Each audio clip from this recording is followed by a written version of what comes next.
Mahatratra 10 mihetsy ireo asa miforona rehefa tafapetraka ny complexe industriel ao Moramanga tetikasa izay vokatry ny fiaraha-miasa eo amin'ny fanjakana sy ny sehatra tsy miankina ity tetikasa lehibe tsy tanterahana ity hoy ny fanazavana nentin'ny tale général ny House of Madagascar. Vahaolana manoloana ireo olana ara-tsosialy samihafa toy ny fahantrana sy ny tsy fandriam-pahalemana ny famoronana asa raha ny fanamariana izay nentin'ny tale général ny House of Madagascar. Zava-dehibe arak'izany ny tetikasa fananganana complexe industriel any Moramanga izay iteraka asa hatrany amin'ny 10 mihetsy. Ny aminay House of Madagascar ny vahaolana eto amin'ny firenena ity dia tsy misy afa-tsy ny création d'emploi ihany. Zay ihany ny vahaolana eto amin'ny firenena.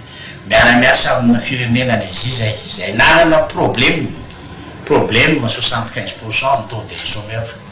Fa amin'izao fotoana izao dia mirobobo fantatra ny zone franc ary manafatra zay ary izy manafatra mpiasa amin'izao fotoana izao ary nisy flux goavana ao anatin'ny firenena io tafavoaka izy amin'izao fotoana izao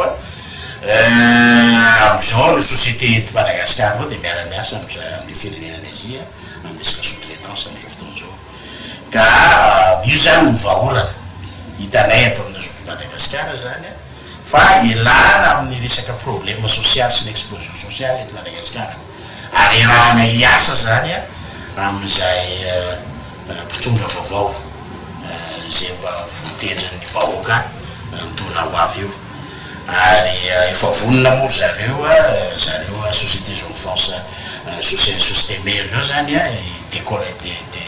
ifindra eto Madagascar zany anangana planche ary dia zay ny eritreritray fa vahaolana mba ilana amin'ity resaka problème social eto Madagascar.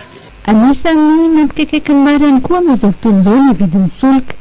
Raha ny hevitra ity pahetroekarena ity dia tokony ampidina ny tonom-barotra ireo kompania solika eto amintsika. Eo amin'ny resaka vary izay foto-tsakafon'ny malagasy, dian'izao dia tokony ny maitsoatra isika mba tsy ampitangana ny vidim-bary. Vahaolana ny fanaovana anjo-tolo-bidy na appel d'offre any amin'ireo firenena aziatika mpamokatra mba azahoana vary tsara kalitao amin'ny vidiny zakany rehetra.